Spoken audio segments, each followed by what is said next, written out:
Doctora, buenas noches. ¿Puedo dar inicio, por favor?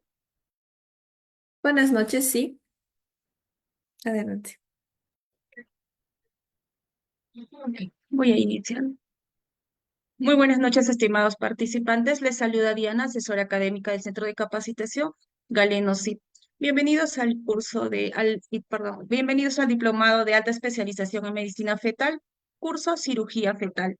El ponente a cargo es la doctora Gracie García Álvarez. Para una buena exposición, por favor, mantener el micrófono y cámaras apagadas a menos que el ponente solicite su participación.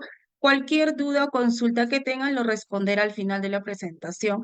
Asimismo, para todos los participantes que desean adquirir clase grabada, certificado y material, les dejo mi contacto en el chat del Zoom. Esperando que el curso sea de su agrado, le doy el pase. Buenas noches. Muy buenas noches, muchas gracias. Vamos a dar inicio en unos instantes, por favor, para que no existan problemas con la conexión de internet. Voy a mantener mi cámara apagada, de igual manera ustedes, por favor.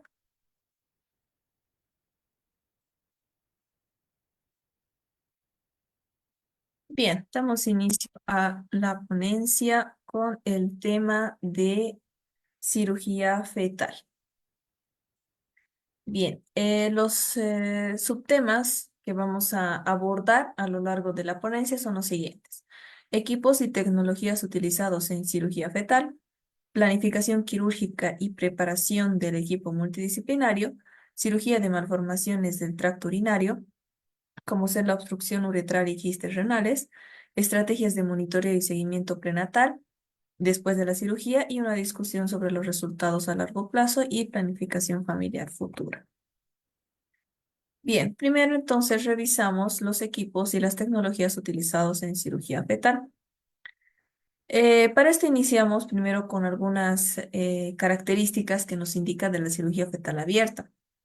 El momento idóneo para poder llevar a cabo una intervención quirúrgica fetal abierta va a depender mucho del tipo de malformación que se está presentando y del curso que va a tener el mismo.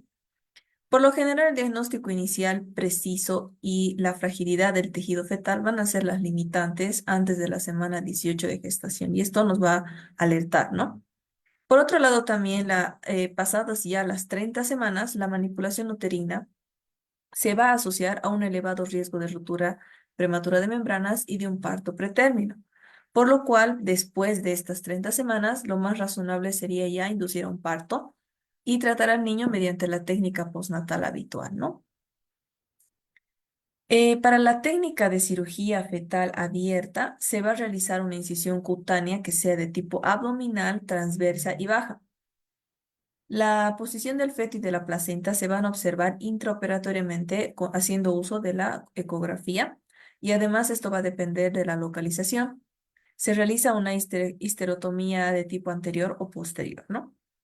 La ecografía va a permitir localizar el feto y sin haber realizado la histerotomía, anestesiarlo también mediante la inyección de forma percutánea de fentanilo o atracurio, ¿no? Que van a ser dos medicamentos para la anestesia como tal.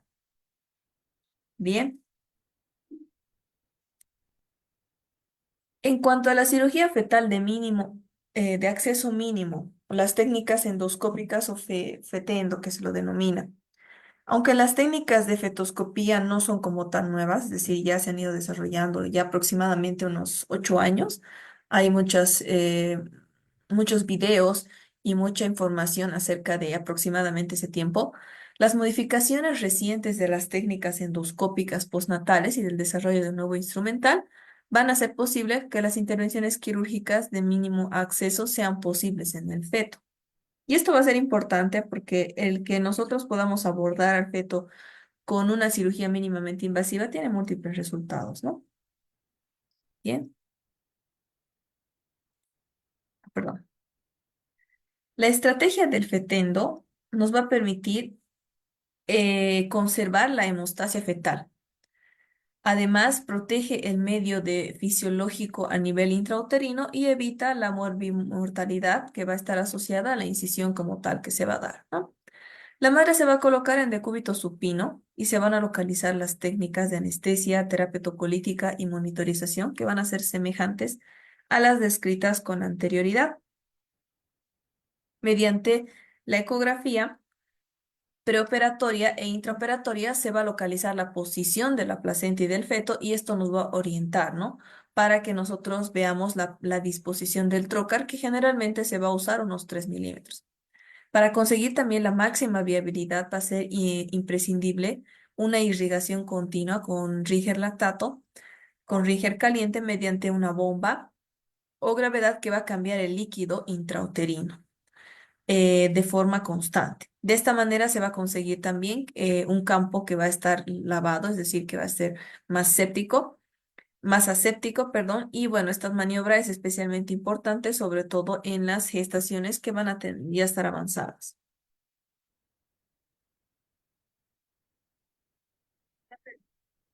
Bien, la fetoscopía va a ser una intervención quirúrgica que se puede aplicar en el propio feto, ¿no? Es también otra técnica que se utiliza en el cordón umbilical o en la placenta. Esta técnica se suele usar alrededor de la semana 16 de la gestación.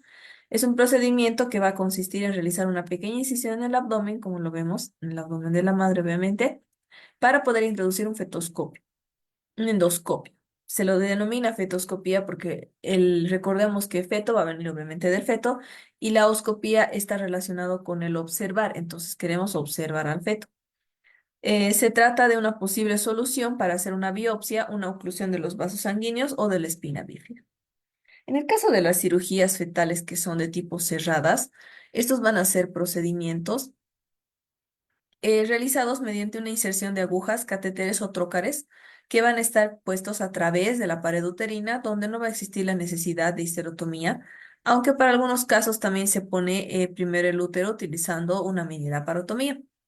En algunos procedimientos, como por ejemplo en la colocación de una derivación vesical, se puede utilizar bajo anestesia local o sedación. Otras características, como ser la fotocoagulación de los vasos placentarios, también se puede realizar mediante láser y para esto se necesita realizarlo mediante anestesia regional, ya sea la epidural o la raquidia, y si el útero se expone obviamente primero la mini laparotomía, ¿no? En todos los métodos que van a ser de tipo cerrado, se lo puede realizar bajo una guía directa del ultrasonido y generalmente va a implicar una punción uterina de unos 2,4 milímetros que permita la inserción del trócar, por el cual nosotros vamos a pasar el endoscopio que va a ser semirrígido, ¿no? Si vemos, siempre está guiado también por la parte ecográfica, porque nosotros debemos de valorar estas características como estamos realizando con ecografía para pues no realizar una punción que vaya más allá o que inclusive pueda dañar, ¿no? al producto, en este caso al feto. Bien.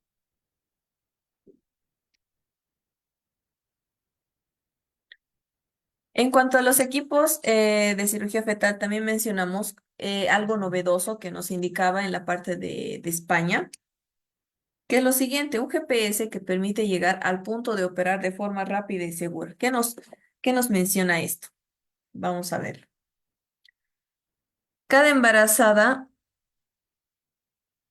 va a tener la placenta ubicada en diferente lugar, ¿no? Es decir, no es en todas igual. Un momentito, ahora sí. Cada embarazada va a tener la placenta ubicada en un lugar diferente. Entonces, los vasos sanguíneos no van a ser iguales. Y la conexión con el feto y el cordón umbilical también va a ir variando de un embarazo a otro, ¿no? Entonces, eso es algo importante que ver, porque si bien hay una característica común de la ubicación placentaria, no va a ser igual en todas las madres y al mismo nivel. Es por eso que también existen placentas previas, oclusivas, etcétera.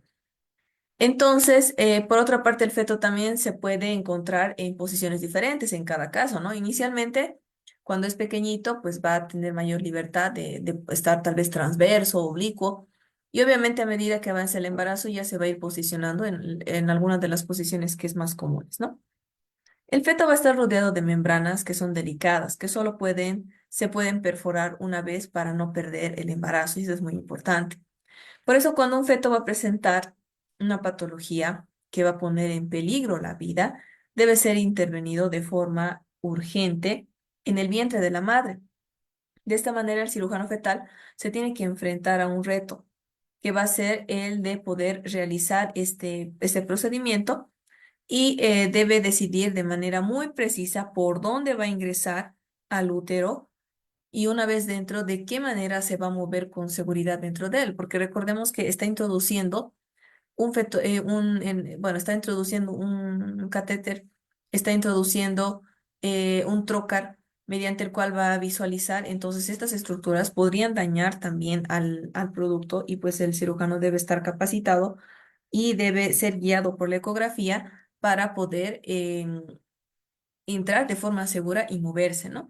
Entonces, este nuevo sistema va a permitir una reconstrucción de tipo virtual de la placenta de la embarazada y sin duda esto es de gran ayuda, ¿no? Porque con una reconstrucción virtual de toda la disposición de la placenta, del producto, pues va a poder visualizar en qué lugar tiene que realizar la punción, por qué lugar tiene que entrar el cirujano mediante los instrumentos para poder realizar la cirugía. Entonces, esto a partir de una resonancia y una ecografía. Con este mapa que vamos a tener en 3D de la placenta, antes de la intervención, el cirujano fetal va a disponer de una visión mucho más precisa sobre la situación de la placenta, el cordón umbilical, y también podría analizar cuál es el mejor punto de entrada a la placenta para poder acceder, ¿no? Al feto. Perdón. Bien, una vez que el cirujano va a entrar a quirófano, va a utilizar también el endoscopio de unos 3 milímetros, que es bastante delgado, que está diseñado de forma especial para la cirugía fetal. Y aquí nos referimos un poco a las tecnologías y a los equipos, ¿no? La visión de los endoscopios fetales va a ser limitada y por ello debe ser guiado de forma continua sobre su posición dentro intraútero y esto normalmente mediante también la ecografía, ¿no? Normalmente se hacía con la ecografía, pero ahora con este nuevo sistema están indicando una navegación de tipo 3D que va a proporcionar una información adicional que hasta ahora no se podría tener. Esa es una novedad. Esto es así porque el endoscopio va a tener un sensor en el extremo que va a detectar, va a ser detectado por las antenas externas y a partir de esos complejos algorítmicos y fórmulas matemáticas se puede sincronizar para poder realizar una reconstrucción de tipo virtual de la placenta con los movimientos reales de los instrumentos de los cirujanos. Y esto es sin duda de gran ayuda porque es como poder ampliarlo, ¿no? La visión de la placenta y de cómo nos estamos moviendo dentro para nosotros poder evaluar los movimientos, poder evaluar cómo se está realizando la cirugía, tener la seguridad de los movimientos apropiados, etcétera. Se trata de un avance importante que está realizado por primera vez en el mundo de la cirugía fetal y que va a ilustrar cómo las nuevas tecnologías son fundamentales para poder conseguir cirugías más seguras con este tipo de asistencia al cirujano, que, bueno, en otras ocasiones es más riesgoso, ¿no? Entonces, si nos damos cuenta, esto es un gran avance en la parte tecnológica de los equipos que se utilizan para realizar la cirugía fetal.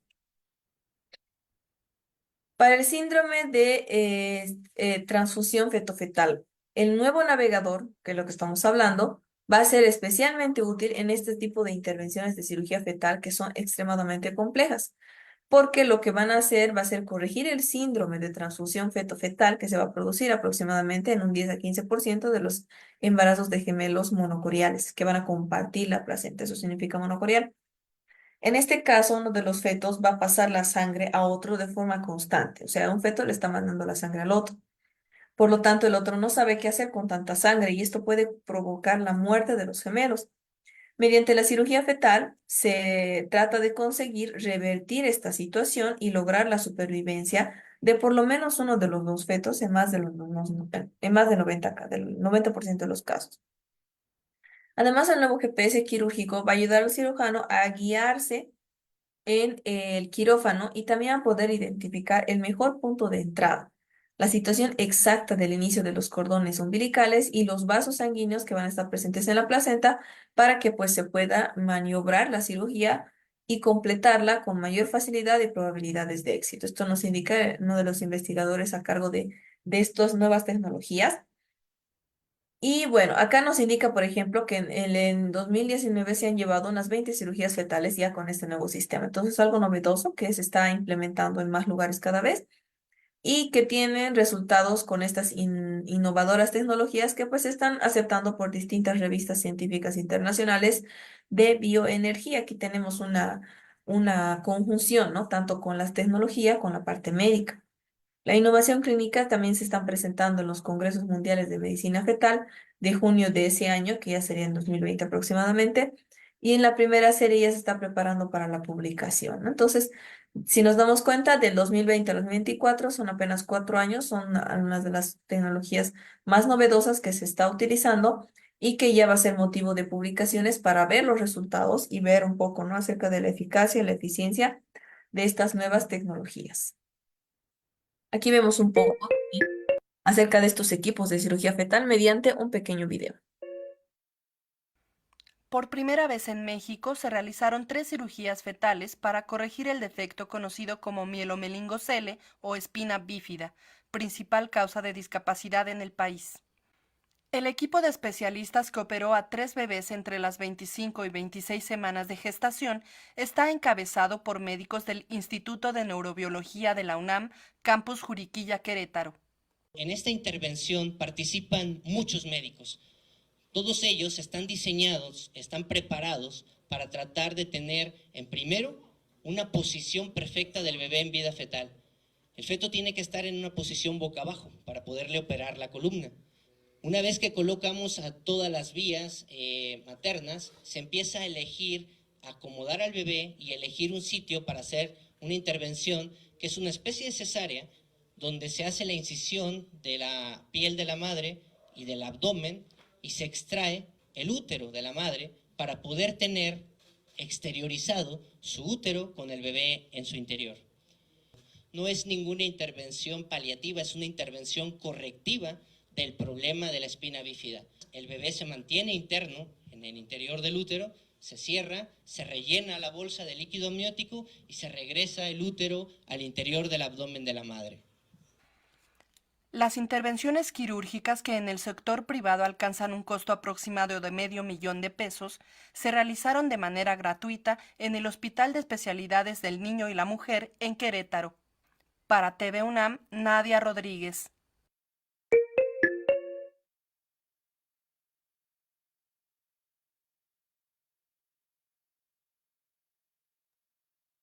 Bien, ahora repasamos la planificación quirúrgica y la preparación del equipo multidisciplinario, porque para esto, pues sin duda debemos de tener toda una planificación. Denme un segundito que pueda cargar la presentación.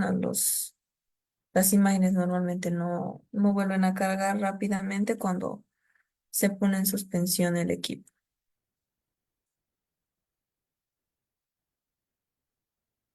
Muy bien, ahora sí.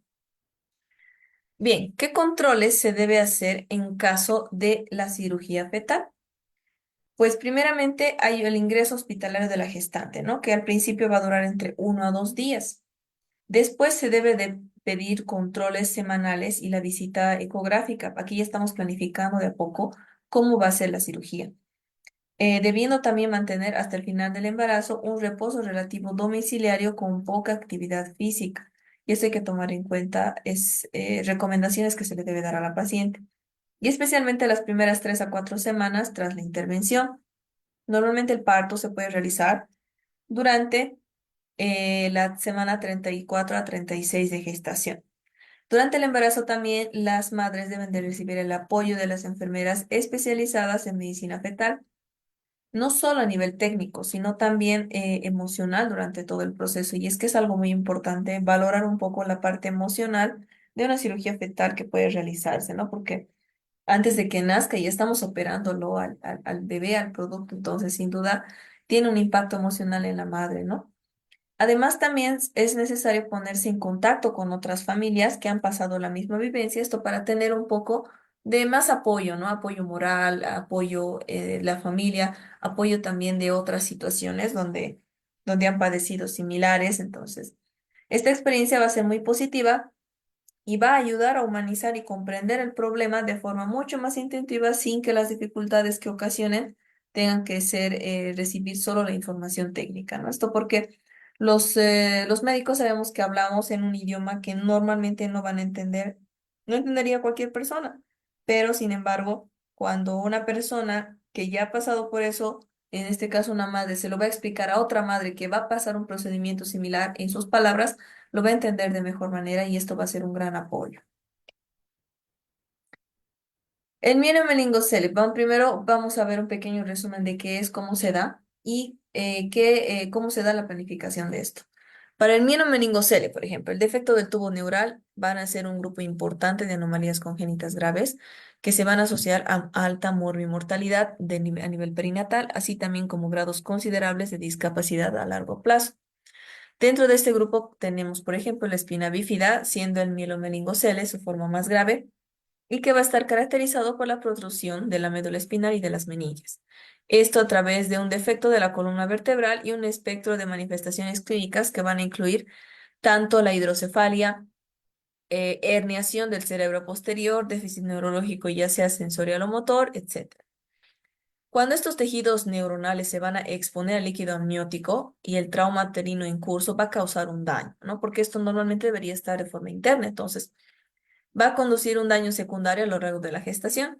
La cirugía fetal va a permitir la preparación intraútero de manera que se limite el daño intrauterino adicional en la médula espinal, disminuyendo de esta manera la mortalidad y la necesidad de poder derivar, realizar una derivación ventrículo-peritoneal a los 12 meses de vida. Además, va a mejorar la función mental, la función motora a nivel postnatal, que se va a ajustar de acuerdo al nivel de la lesión, esto comparando a una cirugía postnatal estándar, ¿no? Entonces, estos son los beneficios comparando de la cirugía fetal con la cirugía postnatal.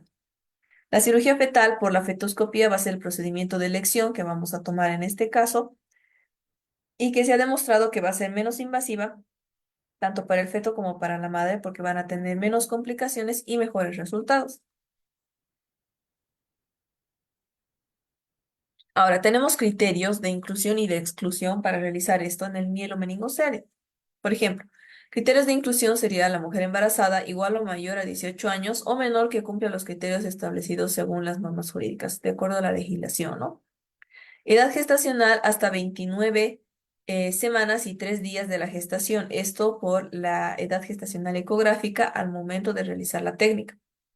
Feto único con diagnóstico de mielomeningocele por ecografía y una resonancia magnética. Embarazos múltiples si es bicoreal biamniótico, donde uno de los fetos es portador del mielomeningocele y el otro feto no tiene malformaciones fetales y ambos no van a presentar problemas genéticos, ¿no? Otro criterio de inclusión que tenga una ecografía y resonancia magnética que descarte además otras malformaciones congénitas. Otro criterio de inclusión, la presencia de herniación del cerebro anterior medio tipo Arnold Child 2 que tenga el cariotipo fetal normal, es decir, que por ejemplo no tenga síndrome de Down, que tenga el ecocardiograma fetal normal, descartando además cardiopatías congénitas y la topografía de lesión entre la T1 y S1, ¿no? Es decir, que sea una visión más topográfica de la zona donde está el mielomeningocele. Algunos criterios de exclusión sería la edad gestacional mayor a 29 semanas y 3 días por edad ecográfica al momento de realizar la técnica. Malformaciones fetales que puedan detectarse en estudios complementarios que se realiza a la madre. Enfermedades que sean de tipo genéticas y obesidad materna de la madre con un índice de masa corporal mayor a 35. También que la madre tenga comorbilidades maternas a ser evaluadas. Esto porque sin duda implica un riesgo, ¿no? De inestabilidad hemodinámica, de descompensación, que al final luego pues derive en peores complicaciones. Comorbilidades maternas que impliquen una modificación en la ruta de acceso que puedan imposibilitar la cirugía de riesgo mayor.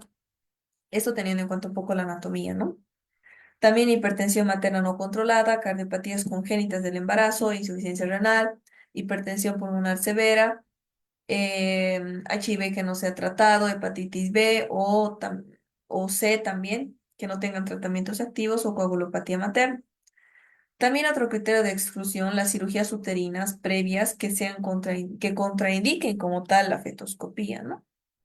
embarazo general monocorial, monoamniótico o monocorial biamniótico con un feto que tiene mielomeningocele, embarazo múltiple de tipo bicorial biamniótico con un feto portador de mielomeningocele y el otro feto portador de otra malformación, también que tenga un feto único con malformaciones asociadas o con cariotipo no normal, es decir, anormal, ¿no?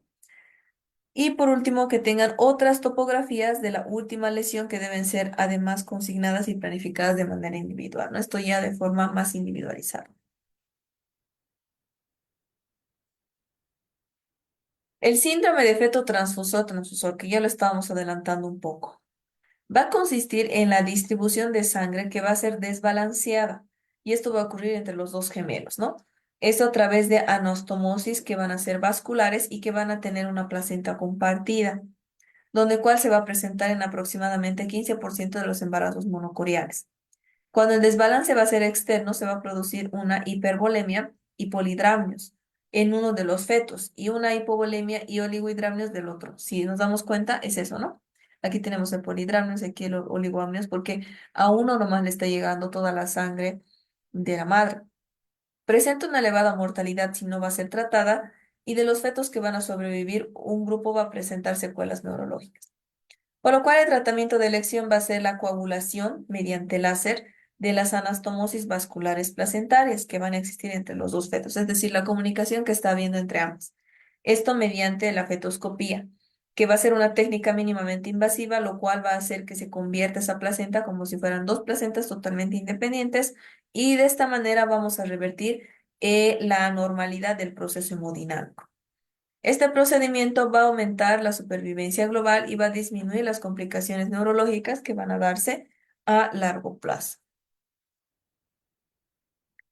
Para el síndrome de transfusión feto-fetal, para planificar quirúrgicamente debemos de tomar criterios de inclusión y de exclusión.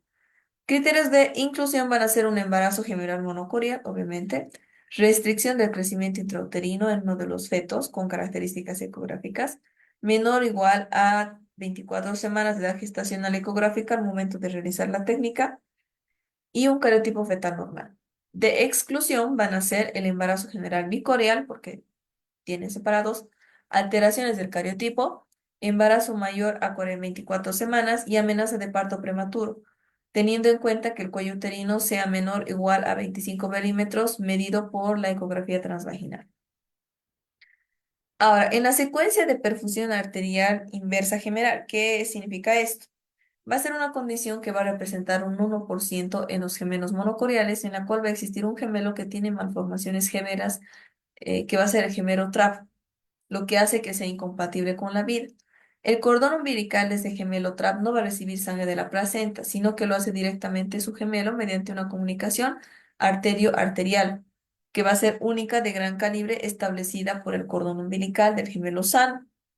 De esta manera, el gemelo sano es el que envía la sangre, también llamado el gemelo bomba al TRAP, es decir, el del gemelo sano pasa la sangre al gemelo que está mal y la va a mantener con vida a pesar de que no tiene corazón. Es decir, el otro feto pues prácticamente no es viable, ¿no? Pero su gemelo le está enviando sangre mediante una comunicación. Esto va a ser un enorme esfuerzo del corazón del gemelo bomba que puede llevar a una insuficiencia cardíaca.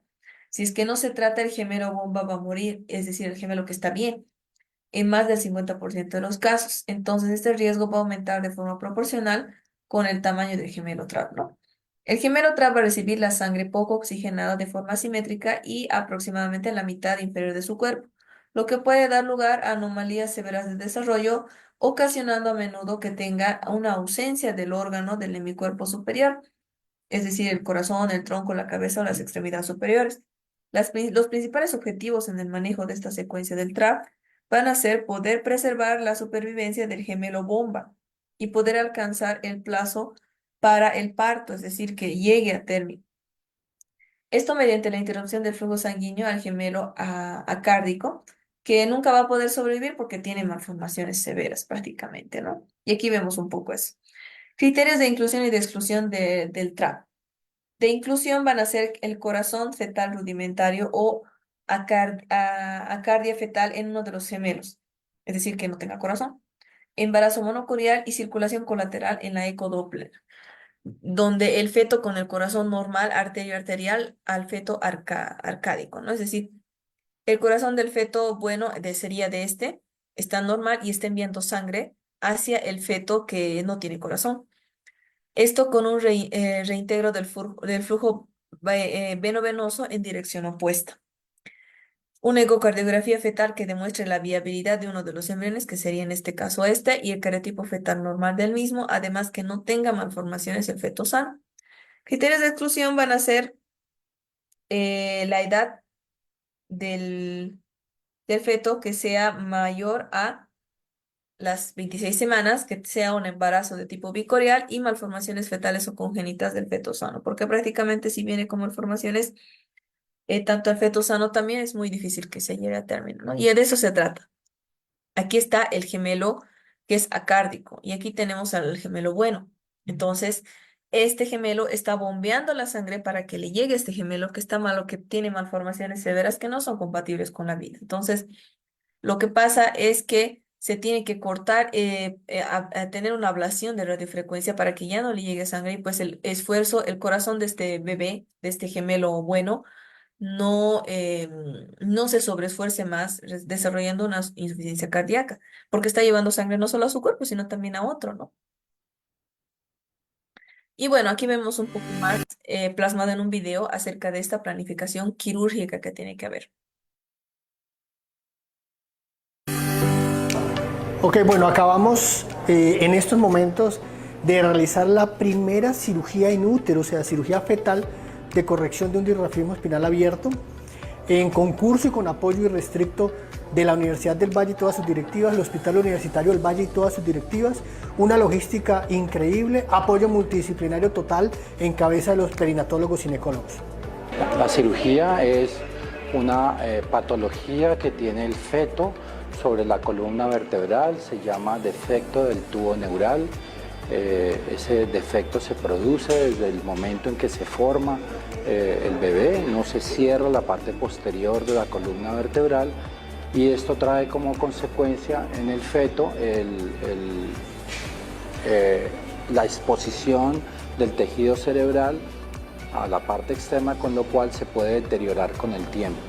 No solo la señora está embarazada, la especialidad de ginecología obstetricia, sino que maneja ciertos aspectos psicoafectivos sociales, o sea que ingresa psicología, psiquiatría, neonatología, el otro paciente que tenemos, y en este caso tiene una afectación de la columna vertebral y del sistema nervioso periférico que implica la concurrencia de especialidades como neurocirugía y obviamente como es una cirugía fetal, pues anestesia. Entonces estamos en convergencia, anestesia, ginecología, neonatología, neurocirugía, cirugía pediátrica, psicología, psiquiatría, cuidado paliativo, bioética.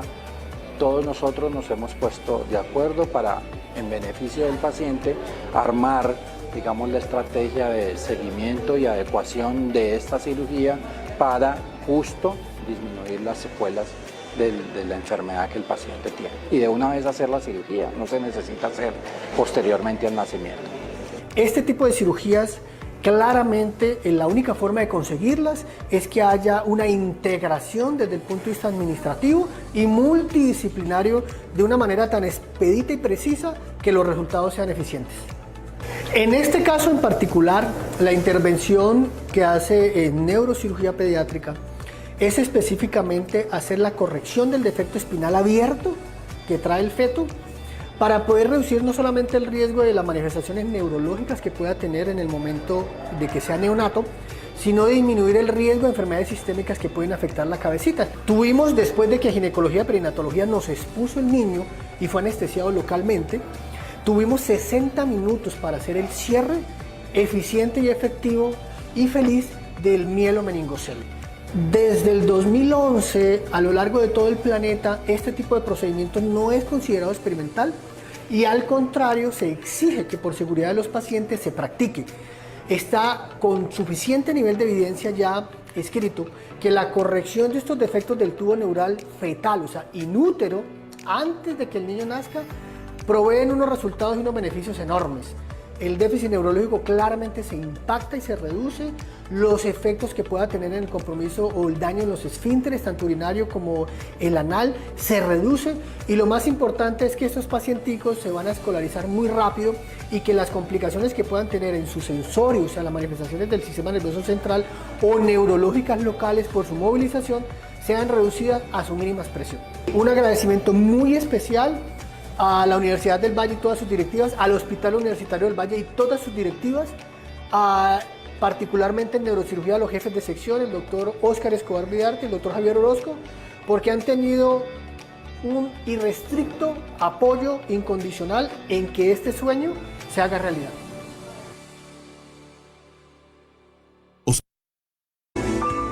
Bien, acá vamos a ver un testimonio más que inclusive sale en las noticias cuando existen cirugías que son de este tipo exitosas, ¿no? Entonces vamos a ver un pequeño reporte de una cirugía exitosa. Sorprendentemente se trata de una cirugía fetal donde claramente se observa a unas gemelas de 5 meses de gestación. La cámara que está dentro del útero de la mamá está captando el momento en que los cirujanos cortan y cauterizan con láser aquellos vasos sanguíneos que unen a las bebés. Es una intervención que se hace para salvarles la vida, pues padecen de una enfermedad llamada síndrome de transfusión fetofetal. Dado que están compartiendo la placenta, entonces resulta que un bebé le envía demasiada sangre al otro. Entonces, el que está recibiendo toda la sangre, llamado gemelo receptor, pues no sabe qué hacer con esa sangre, es demasiado.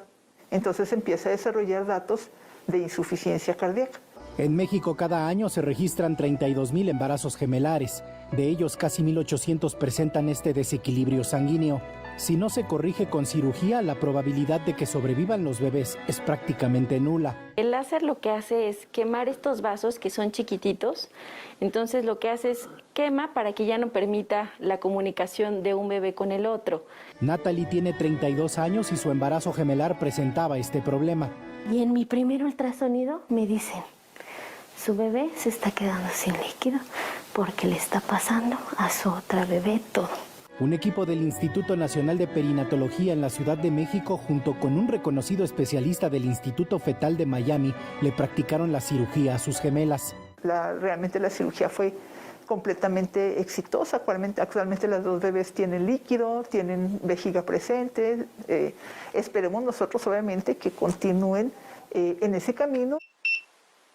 Fue una operación minuciosa que le llevó a los especialistas 45 minutos, pero que requirió varios estudios previos para hacerla exitosa. Son 45 minutos, pero que se hacen eternos, porque realmente estás dentro del útero. Es una experiencia que nos ha brindado una satisfacción de poder trabajar con los mejores. Hoy Natalie se recupera en casa con su familia y tanto ella como sus bebés están fuera de peligro. A veces uno es muy pesimista y yo me imaginaba muchas cosas, ¿no? Y ahorita ya los 6 meses y todavía tenerlas aquí en mi pancita y que, pues sí, lógico, después de la cirugía han pasado igual bastantes cambios mis niñas, pero que a pesar de eso sigan desarrollándose y sigan ellas igual peleando allá adentro, igual. Yo me siento bendecida. Se espera que en abril sus gemelas nazcan sanas y llenen de alegría a toda su familia. Ahorita el decir 2 nenas, no hombre, todo el mundo se volvió loco y dijo, híjole, por fin llegan unas nenas a la familia, ¿no? Entonces, no, todo el mundo los espera con mucho amor. Rubén Mendoza, Azteca Noticias. Sorprendentemente. En este caso era de una noticia de México, ¿no? Bien, continuamos entonces. Ahora abordamos la cirugía de malformaciones del tracto urinario, la obstrucción uretral y los quistes renales. En relación a esto, en la obstrucción del tracto urinario inferior, que nos dice este estudio, sacado de la revista de ginecología, la obstrucción del tracto urinario inferior va a ser resultado de una obstrucción a nivel de la uretra. Aunque es cierto que el grado de la obstrucción se puede identificar hasta en 1% de los fetos, la gran mayoría de los bloqueos van a ser menores y no se van a asociar con morbilidad. Una obstrucción que va a ser de tipo completa continua, sin embargo, va a tener consecuencias severas y bien documentadas, donde vamos a incluir la dilatación vesical, hidrouretronefrosis, displasia renal y también que pueden terminar en la muerte neonatal, ¿no? Además de resultados de anidramnios, hipoplasia pulmonar severa que en ocasiones puede terminar en esta muerte. De manera definitiva, el efecto de la obstrucción uretral va a estar en función del grado y del momento donde se va a presentar. A mayor severidad de la obstrucción y cuanto más temprano va a comenzar, esto es mayor la posibilidad de que existan consecuencias conocidas. Si se va a producir la obstrucción completa antes de que los glomérulos estén completamente formados, el resultado va a ser la displasia renal. En un modelo en ovejas, en este caso en este estudio, la ligadura de la uretra a los 90 días da como resultado una fibrosis renal que mientras se hace una ligadura a los 60 días, ¿no? Donde va a dar una displasia quística renal. Las mejoras en la ecografía se han afinado hacia la capacidad para diagnosticar la obstrucción del tracto urinario inferior en las edades gestacionales que son más tempranas, pero la habilidad para poder discriminar las etiologías relacionadas a estos aún son limitadas. Aunque normalmente la obstrucción del tracto urinario inferior puede ser resultado de una atresia uretral, la etiología más común van a ser las válvulas uretrales posteriores que se van a presentar en uno de cada 1.250 fetos. De forma exclusiva, casi en todos son masculinos. En este trastorno de la membrana, en la porción de la uretra rodeada por la próstata, va a dar como resultado diferentes grados de obstrucción uretral. La obstrucción del tracto uretral inferior comúnmente se va a manifestar en las etapas tempranas de la gestación con una dilatación de tipo vesical, que va a estar seguida de la dilatación de la pelvis renal y luego del desarrollo de la corteza renal ecogénica. La obstrucción vesical de alto grado, de forma general, puede dar lugar a una distensión vesical que después va a comenzar en la aparición de la producción de la orina fetal entre las 8 y 10 semanas, pero con un diagnóstico que no se va a realizar hasta realizar un estudio más anatómico entre la semana 18 y 20 del embarazo. Y aquí vemos un pequeño video de una ecografía. Y a ver si alguien quiere participar, les pregunto, ¿qué es esto? ¿Qué se refiere?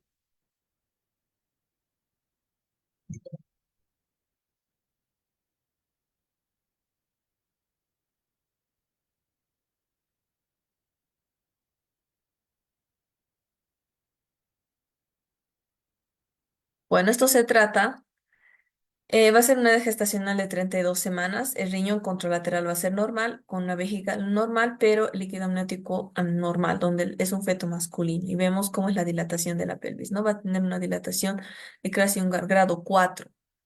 Aquí tenemos un poco acerca de la clasificación para poder evaluar. Ahora vemos, ¿qué sería esto?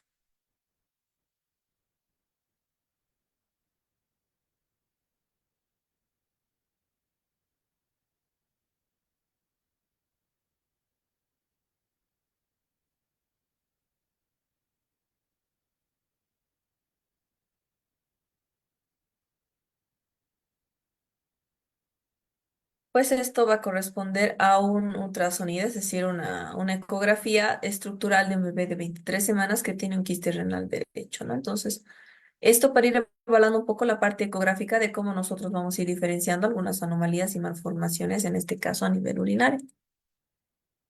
Bien, ahora vemos las estrategias de monitoreo y seguimiento prenatal después de la cirugía, ¿no? En cuanto al seguimiento quirúrgico, el tratamiento posoperatorio, el principal problema asociado a la histerotomía en el parto pretérmino y la fisiopatología de esta no va a estar bien conocida. Sin embargo, el tratamiento con la terbutalina, sulfato de magnesio, indometacina o nifedipino son relativamente ineficaces para el parto pretérmino tras la histerotomía. Esto comparando con los mismos efectos de los fármacos para el tratamiento de parto pretérmino sin histerotomía previa. La nitroglicerina endovenosa va a ser un potente tocolítico, pero va a necesitar controlar de forma exhaustiva la hemodinamia materna. Para la prevención domiciliaria de un parto pretérmino, podemos utilizar el nifedipino oral o la terbutalina por vía oral o subcutánea mediante bomba. Además, se deben de realizar ecografías semanales y el parto se debe realizar en cesárea, es decir, tiene que ser de cesárea antes de las 36 semanas o cuando se va a producir la ruptura prematura de las membranas.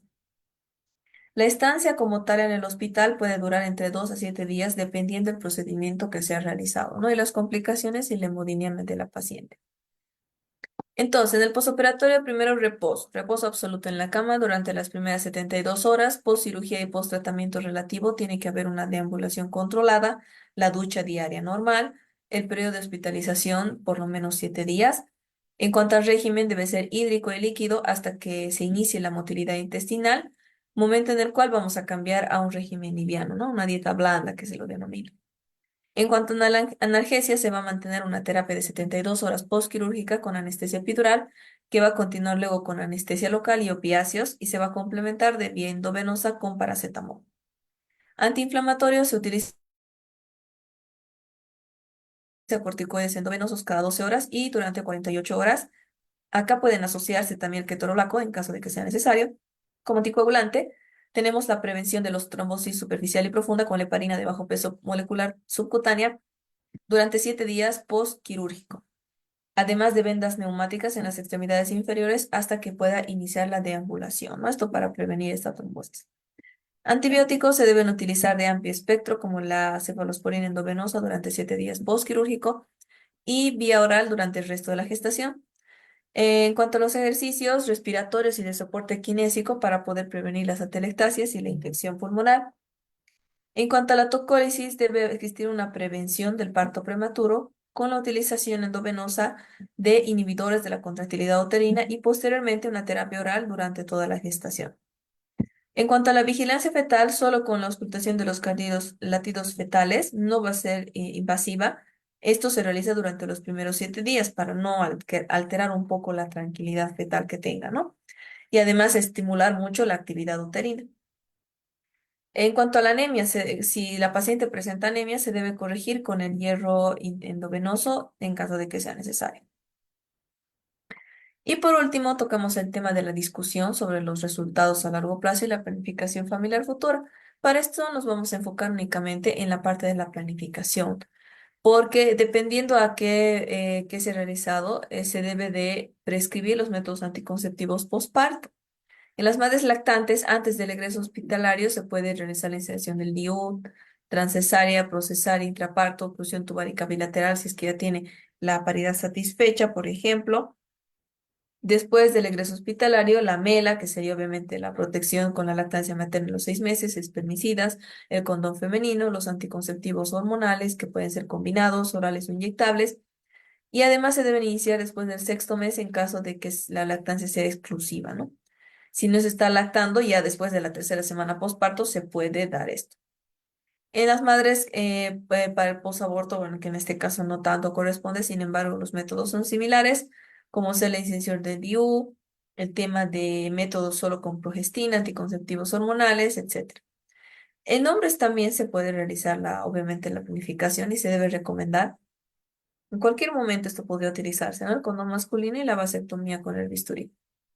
Existen también técnicas de inserción del dispositivo intrauterino en el posparto, transcesárea, poscesárea y posaborto. Postplacenta, la inserción debe de realizarse dentro de los 10 minutos posteriores a la salida de la placenta. Esta técnica se puede realizar después del evento obstétrico. Prealta sería tras la resolución de cualquier evento obstétrico y al egreso hospitalario se le coloca a la paciente y se le envía a su casa. Posaborto inmediatamente después del legrado la aspiración manual endouterina y el puerperio tardío se inserta entre la 4ª y 6ª semana posparto o poscesárea. Muy bien. Y con esto concluimos el tema. La bibliografía utilizada es la siguiente que se las presento acá. También hemos podido sacar de esta revista de ginecología, de cirugía fetal, principios, indicaciones y evidencia, y la fetocoagulación láser en las comunicaciones vasculares placentarias en el tratamiento del síndrome de transfusión feto-fetal. Si es que hubiera alguna duda o pregunta, por favor lo escriben al chat de Zoom en este momento.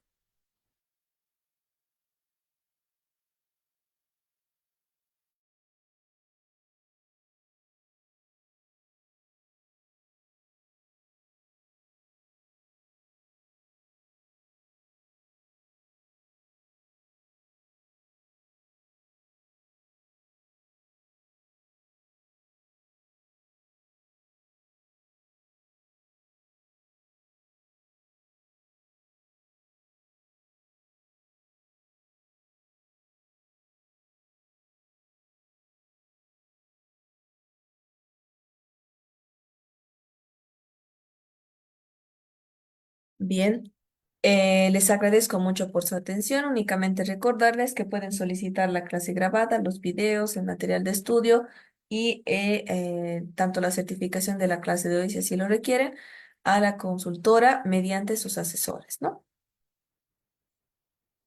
Muy bien, espero que el tema haya sido de su agrado, que se haya podido entender y pues que se haya tenido una mayor comprensión acerca de los nuevos avances, sobre todo, ¿no? De la cirugía fetal. Que tenga muy buenas noches, muchas gracias, será hasta otra oportunidad.